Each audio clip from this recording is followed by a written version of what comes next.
right, let's get to those boiled eggs now.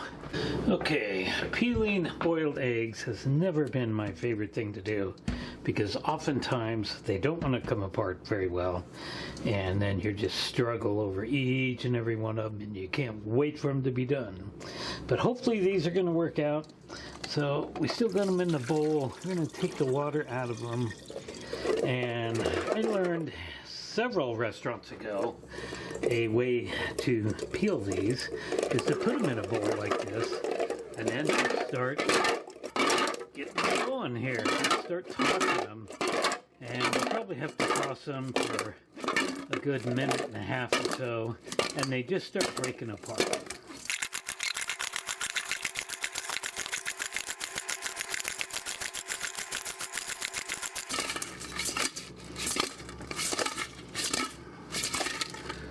Okay, I think that might be good. My arm is really hurting from doing that. And you might be able to see they are just kind of falling apart in there. Now this bowl isn't quite right for this. This bowl really needs to be more of a V-shaped to get a really good tossing going. But this is going to work out. So now we will start running some cold water on these and let them sit a little bit longer, and that water will kind of start to get underneath the shell. See, that one's already fallen completely apart. Look at that. That's what we want right there. So let's just run some water over them for just about a minute. All right, that's going to be sufficient, I think. That was about 1 minute, and these eggs are going to come apart really easily. So we're going to keep them here in the sink because I'll still need to wash them off as I'm peeling the eggshells off.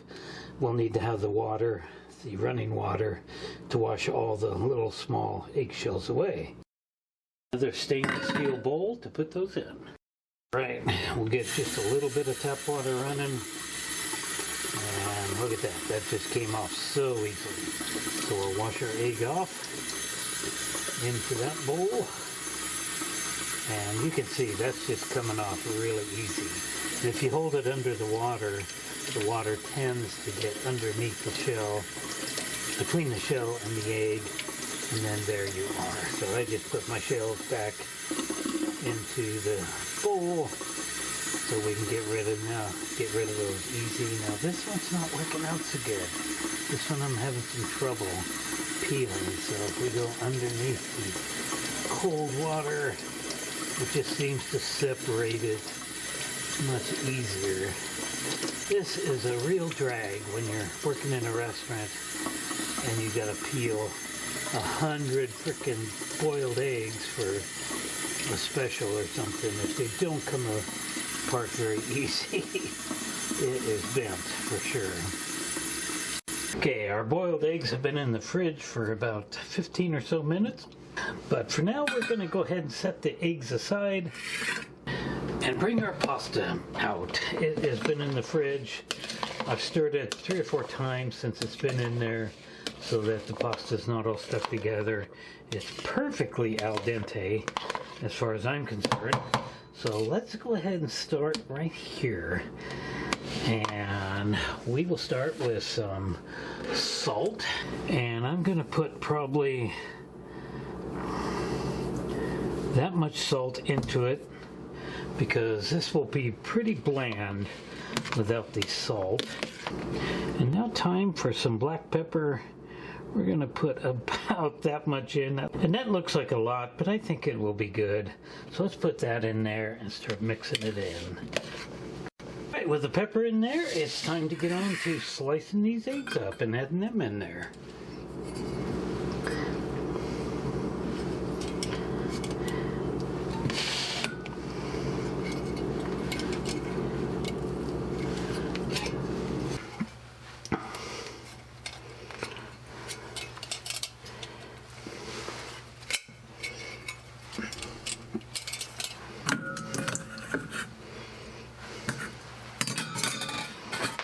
All right, we got quite a bit of boiled eggs in there. I don't think you can have too many boiled eggs, honestly. Alrighty, we're ready for the chopping up the greens. part of this project. And I do like to use, in my restaurant work, when I did work in restaurants, a Chinese chef's knife. This can often be confused with a meat cleaver, which is a completely different thing. It is for a meat cleaver is for chopping bones and everything.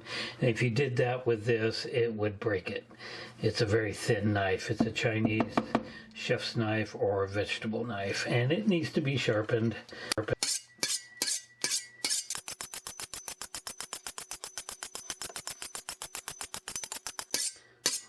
All right, that is sharp enough. All right, let's get to chopping.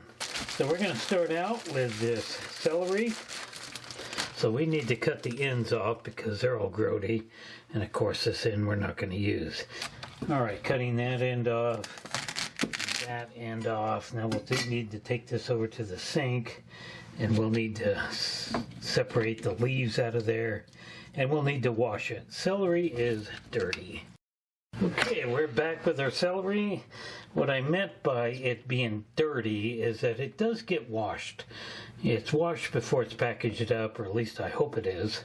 But sometimes you'll find some sand and these little crevices here. It can just hold some sand, so you want to wash it off. I got about as much water out of there as I could possibly get. I'm not even sure if we're going to use all this, but the only way we can find out is to start chopping it up and adding it to the pasta salad and seeing how much it fills up the bowl. So I cut it down the middle 3 times because you don't want it too big of pieces. I still subscribe to the restaurant rule that grandma needs to be able to eat everything. So we need to keep it pretty small. So we'll start chopping here.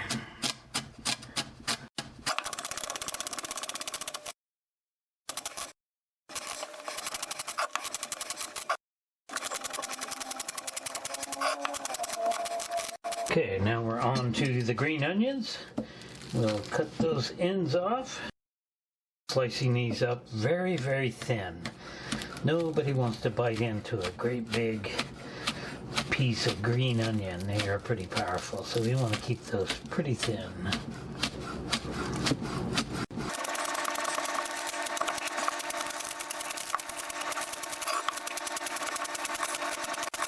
And there we are. Look at that.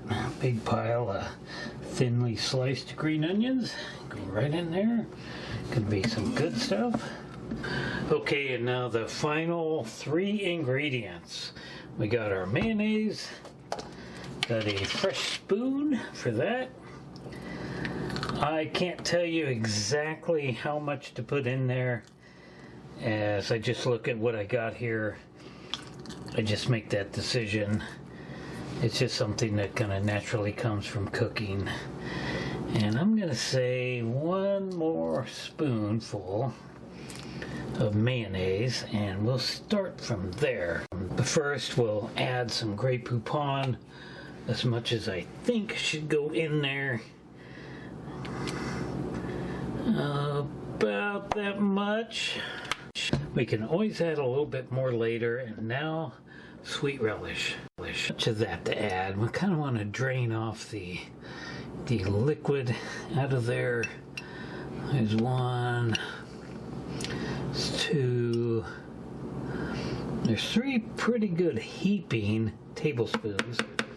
Now we'll start mixing that up.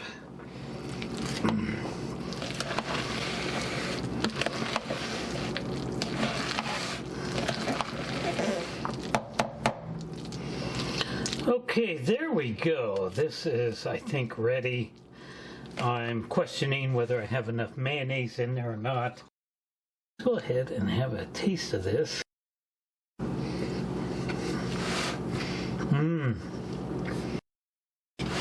That is really good. I just can't tell yet if it's got enough mayo. Okay, it is now dinner time. The salad has been sitting in the fridge for a while, and I am very happy with this. I got the perfect amount of salt, pepper, and mayonnaise in there. It is delicious, absolutely delicious. That is so good. So we're going to have some of this tonight. And I've got the very last of my Sloppy Joe mix. That was good, and I'll be making it again.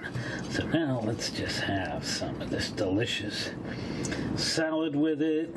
There we go. I have been snacking on that salad for a while now, so we're not going to have too much. In fact, I may have too much there.